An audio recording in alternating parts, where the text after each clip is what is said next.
नमस्कार मेरे प्यारे विद्यार्थियों। आज हम लेखा शास्त्र कक्षा 11वीं का अध्याय 2 प्रारंभ करेंगे, लेखांकन के सैद्धांतिक आधार। जैसा कि आप सभी जानते हैं कि किसी भी विषय को पढ़ने के लिए कुछ सिद्धांतों की आवश्यकता पड़ती है। जिस तरह विज्ञान में बहुत सारे सिद्धांतों को ध्यान में रखते हुए पढ़ाई की जाती है, ठीक उसी तरह लेखा शास्त्र में भी बहुत सारे सिद्धांतों को ध्यान में रखते हुए पढ़ाई की जाएगी। सामान्यतः लेखांकन सिद्धांतों का विकास एक लंबी अवधि में पूर्व अनुभव, प्रयोगों अथवा परंपराओं, व्यक्तियों एवं पेशेवर नेताओं के विवरण एवं सरकारी एजेंसियों द्वारा नियम के आधार पर हुआ है तथा यह अधिकांश पेशेवर लेखकों द्वारा सामान्य रूप से स्वीकृत है। कक्षा 11वीं में हमने इसी तरीके के कुछ सिद्धांत और संकल्पनाएं पढ़नी हैं, जिसमें पहली संकल्पना है व्यवसायिक इकाई संकल्पना।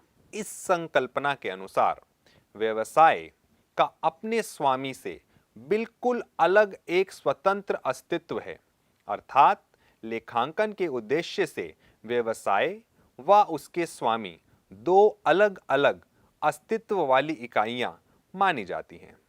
इसी दृष्टिकोण को ध्यान में रखते हुए जब कोई व्यक्ति व्यवसाय में पूंजी लगाता है, अभिलेखों में व्यापार के स्वामी की पूंजी को देनदारी के रूप में दिखाया जाता है।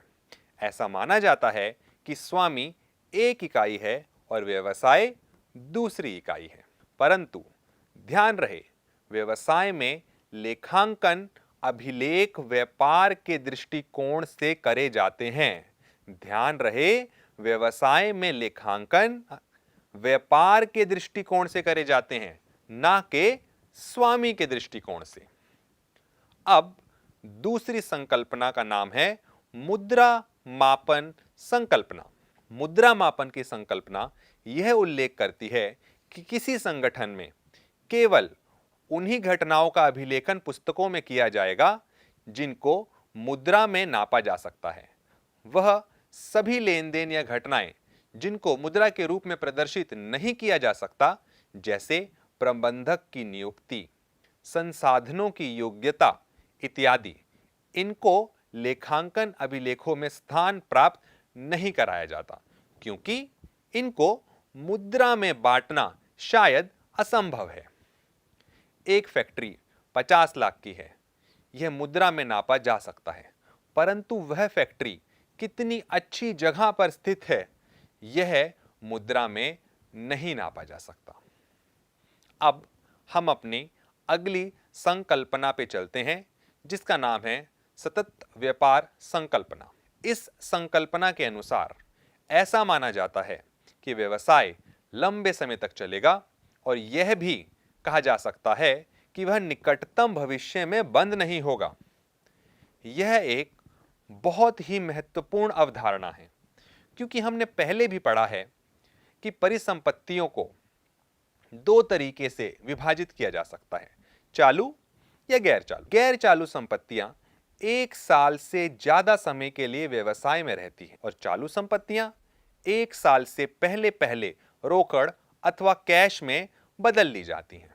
फर्ज कीजिए, यदि कोई व्यवसाय इस संकल्पना के साथ चलता है कि वह निकटतम भविष्य में बंद हो जाएगा, तो शायद सभी परिसंपत्तियां चालू संपत्तियां ही बनकर रह जाएंगी। अब हम अपनी अगली संकल्पना पे चलते हैं, जिसका नाम है लेखांकन अवधि संकल्पना। लेखांकन अवधि से तात्पर्य समय के उस विस्तार से है जिसके अंत में वित्तीय विवरण बनता है। इन विवरणों द्वारा ही वास्तव में यह पता चलता है कि व्यवसाय में लाभ अर्जित हुआ है या हानि हुई है, व्यवसाय की संपत्तियां कितनी हैं, कर्जे कितने हैं। इस प्रकार की सूचना विभिन्न उपयोगकर्ताओं को विभिन्न उद्देश्यों के लिए नियमित समय और अंतराल पर उपलब्ध होती रहनी चाहिए, क्योंकि वह भी फर्म अपने वित्त संबंधित परिणामों को जानने के लिए लंबे समय तक इंतजार नहीं कर सकती। इसका कारण यह है कि इसी सूचना के आधार पर अलग अलग समय अंतराल पर विभिन्न निर्णय लेने होते हैं। यदि हमने किसी बराबर समय अंतराल पर अपने लाभ या हानि के बारे में पता नहीं लगाया तो हो सकता है कि एक बहुत लंबे समय के बाद यह पता लगे कि व्यवसाय आज बंद होने वाला है, क्योंकि हमने लाभ या हानि की गणना नहीं करी। इसलिए यह जरूरी है कि एक निश्चित अंतराल के बाद सभी खातों को बंद किया जाए और यह पता लगाया जाए कि व्यवसाय में हानि हुई है या लाभ। अब अगली संकल्पना पे चलते हैं, जिसका नाम है लागत संकल्पना। लागत संकल्पना की मुख्य आवश्यकता है कि सभी परिसंपत्तियों को पुस्तक में उनके क्रय मूल्य अर्थात जिस मूल्य पर उनको खरीदा गया था उस पर ही लिखित किया जाए। सभी परिसंपत्तियों को उसी मूल्य पर लिखा जाए जिन पर उनको खरीदा गया था। उदाहरण के रूप में, अगर आपने कोई जमीन आज से 10 साल पहले 10 लाख रुपए में खरीदी है, आपको आज भी वह जमीन अपनी पुस्तकों में 10 लाख रुपए की ही दिखानी है, भले ही उस जमीन की बाजार में कीमत आज 5 करोड़ हो या 50 करोड़ हो। विद्यार्थियों को इस बात का ध्यान रखना चाहिए कि जमीन की कीमत 5 करोड़ या 50 करोड़ बाजार में है, वह अभी व्यापार के स्वामी को मिली नहीं है। इसलिए लागत संकल्पना के तहत वह जमीन 10 लाख या जितने में वह खरीदी गई थी उतने में ही दिखाई जाएगी। अब अगली संकल्पना पे चलते हैं, जिसका नाम है द्विपक्षीय संकल्पना। द्विपक्षीय पक्ष लेखांकन का मूलभूत आधारभूत सिद्धांत है। यह संकल्पना व्यवसाय के लेन देन के अभिलेखन करने का आधार प्रदान करता है। इस संकल्पना के अनुसार व्यवसाय के प्रत्येक लेन देन का प्रभाव किन्हीं 2 स्थानों पर पड़ता है। किसी भी लेन देन का लेखन 2 बार किया जाएगा। उदाहरण के रूप में, अगर राम से आपने पैसा लिया है तो एक खाता राम है जो लेखांकन में लिखा जाएगा और दूसरा खाता है रोकड़ मतलब कैश। हर लेन देन को 2 बार लेखांकन में अर्जित किया जाएगा।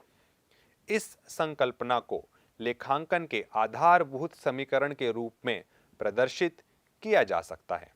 परिसंपत्तियां बराबर देनदारियां जमा पूंजी। अब अगली संकल्पना पे चलते हैं, जिसका नाम है आगम मान्यता संकल्पना। इस संकल्पना के अनुसार किसी भी आगम को पुस्तकों में तब तक लिखित नहीं करना चाहिए जब तक वह वास्तविक रूप से प्राप्त ना हो जाए। आगम के उदाहरण हैं जैसे ब्याज, रॉयल्टी, लाभांश। आगम को माना तभी जाएगा जब उसकी प्राप्ति पर व्यवसाय का अधिकार हो जाता है, अर्थात जब वस्तुओं का विक्रय यानी सेल हो गई है या सेवाएं बिक गई हैं। इसलिए उधार विक्रय को आगम विक्रय की तिथि से मान लिया जाता है, ना कि उस तिथि से जब खरीदार ने रोकड़ अर्थात कैश का भुगतान किया। उदाहरण के रूप में, यदि मार्च 2020 का किराया अप्रैल 2020 में प्राप्त किया जाता है या दिया जाता है, किराया मार्च 2020 का ही माना जाएगा। अब अगली संकल्पना पे चलते हैं, जिसका नाम है आगम व्यय मिलान संकल्पना। किसी भी व्यवसाय में दिए गए एक अंतराल के लाभ या हानि के बारे में पता लगाने के लिए हमें उस अंतराल के सभी खर्चों को आमदनी में से घटाना होता है। साल के अंत में प्रॉफिट एंड लॉस अकाउंट बनाया जाता है और इन सभी खर्चों और आमदनी को उसमें दर्शाया जाता है। जैसे कि पहले ही जोर दिया जा चुका है कि आमदनी अर्थात आगम को अर्जित तभी किया जाता है जब विक्रय हो जाता है या सेवा प्रदान कर दी जाती है। इसी तरह खर्च को भी तभी माना जाता है जब उसका किसी संपत्ति या आगम का आयोजन हो गया हो, ना कि उस पर सिर्फ रोकड़ अर्थात कैश का भुगतान हो गया हो।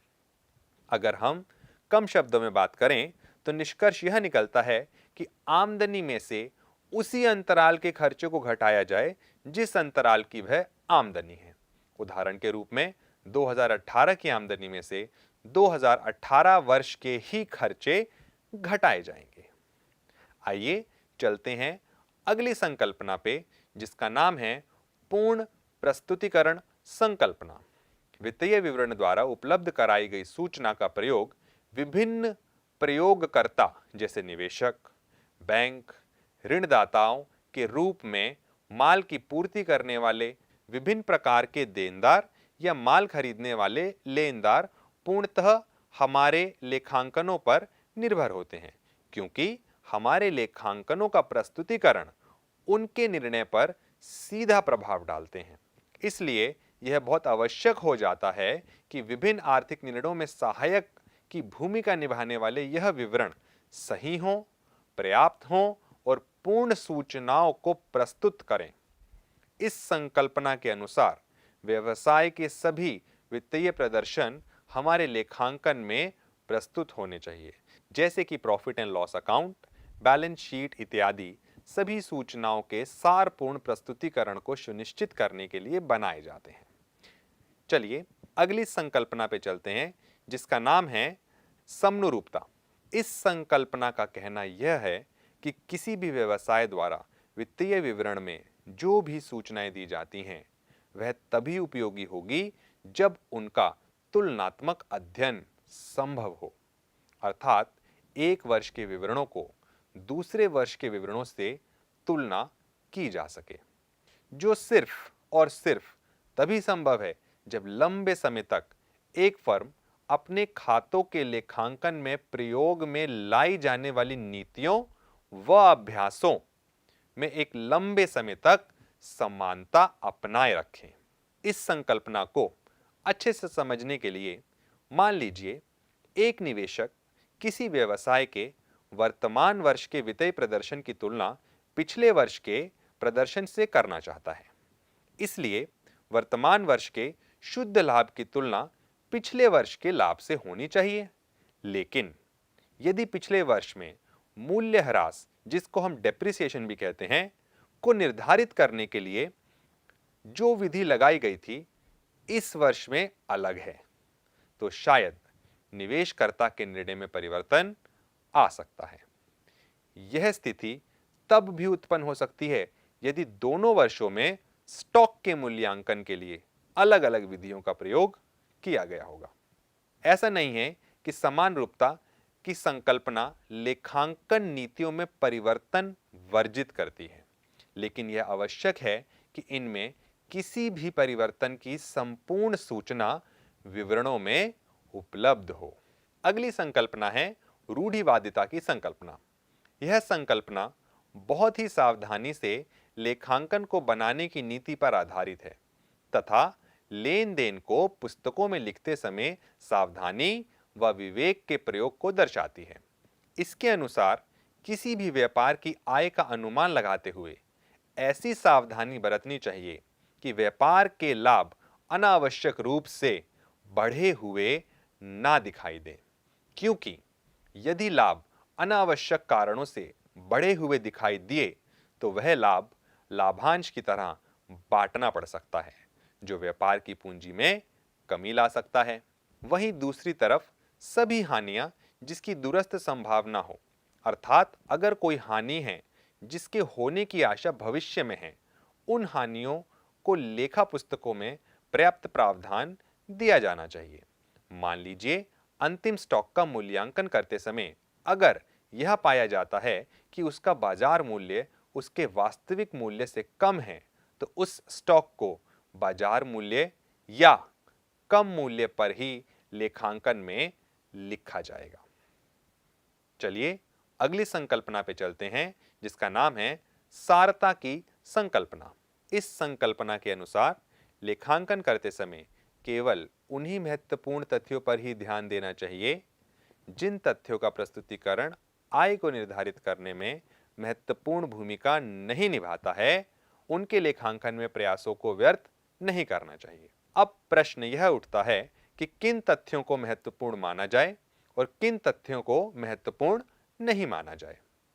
यह इस बात पर निर्भर करेगा कि तथ्य की प्रकृति क्या है, उससे जुड़ी हुई धनराशि कितनी है।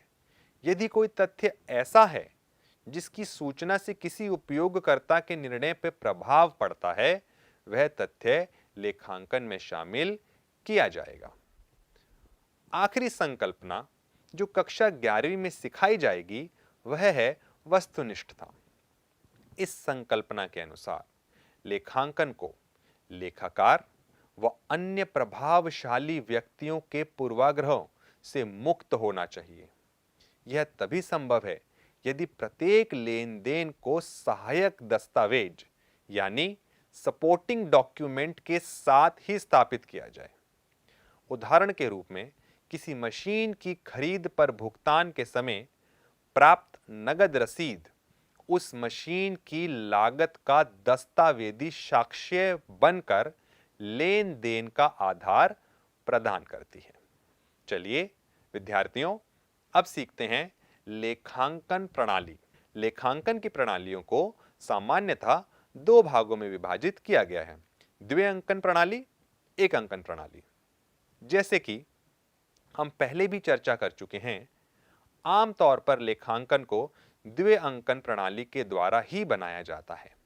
इसके अनुसार प्रत्येक लेन देन के व्यवसाय पर दो प्रकार के प्रभाव पड़ते हैं। जिस तरह गणित में LHS और RHS होते हैं, ठीक उसी तरह लेखांकन में हमने डेबिट और क्रेडिट का नाम दिया है। प्रत्येक लेन देन का लेखा इस सिद्धांत पर निर्धारित होता है कि हर एक सौदे का नाम पक्ष मतलब डेबिट और उसके सदा अनुरूप जमा पक्ष मतलब क्रेडिट की ओर अभिलिखित किया जाए। इसलिए यदि खाते के नाम पक्ष में एंट्री हुई है तो किसी खाते के जमा पक्ष में भी अवश्य ही एंट्री हुई होगी। आइए दूसरी प्रणाली के बारे में जानते हैं, जिसका नाम है एकल अंकन प्रणाली। इस प्रणाली के अंतर्गत सभी खातों को बनाने की बजाय केवल व्यक्तिगत खाते व रोकड़ बही को ही बनाया जाता है। वास्तविक रूप में लेखांकन की इस प्रणाली को अभिलेखन की समरूपता का अभाव होने के कारण प्रणाली ही कहना गलत है, क्योंकि इसमें कुछ लेन देनों का केवल एक ही पक्ष लिखा जाता है। कुछ छोटे व्यापारी इस प्रणाली को अपनाते हैं, जिनका क्रय विक्रय आमतौर पर केवल कैश में होता है। अब हम पढ़ेंगे लेखांकन के आधार।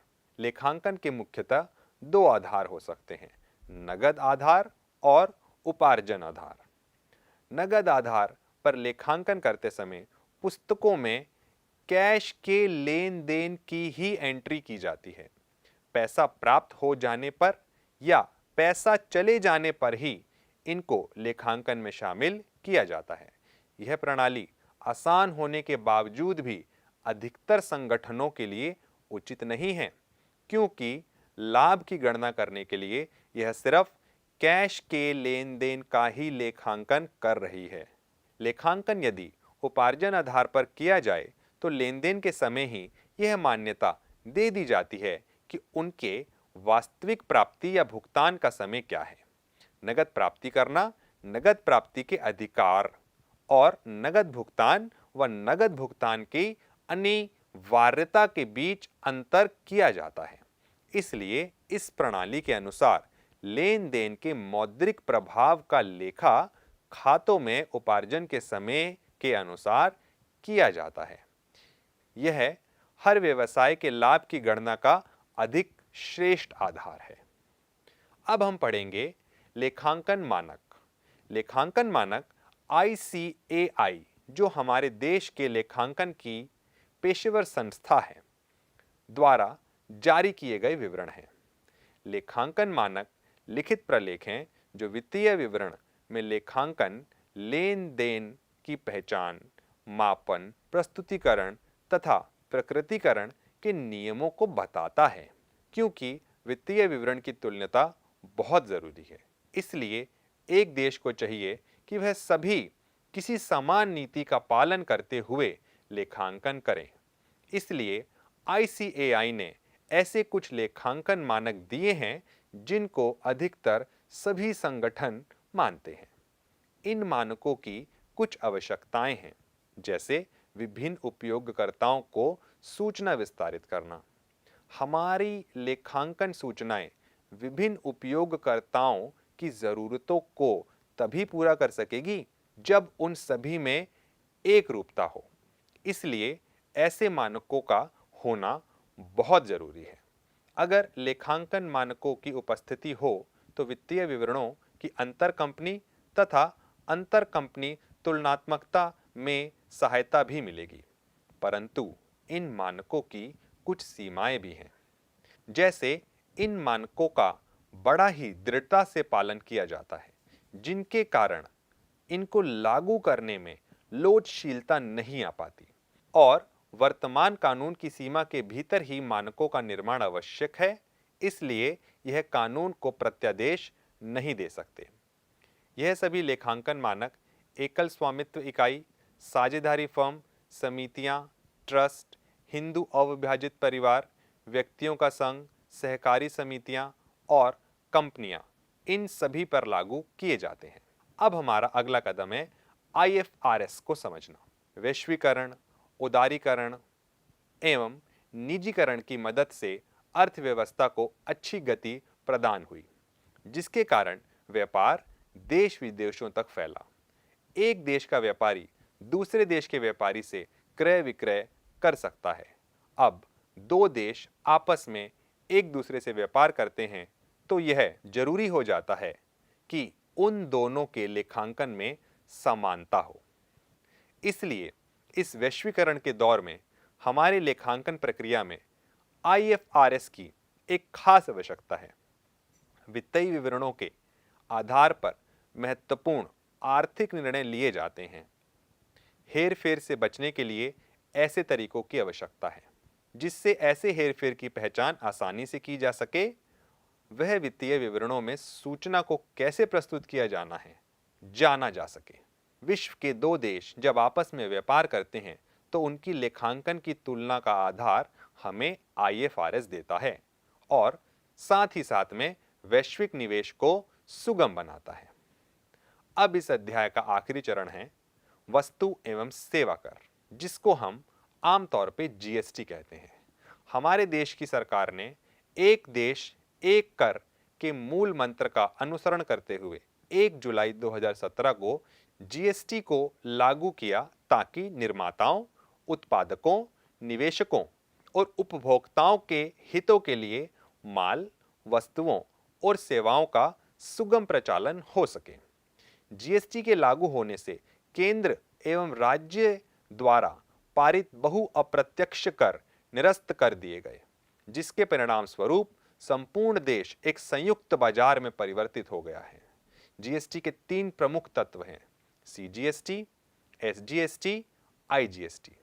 CGST से आशय केंद्रीय वस्तु एवं सेवा कर से है। इसमें आय आमदनी केंद्रीय सरकार के लिए है। इसी प्रकार समस्त राज्य युक्त कर जैसे कि वैट, प्रवेश कर आदि सब SGST के अंतर्गत आते हैं।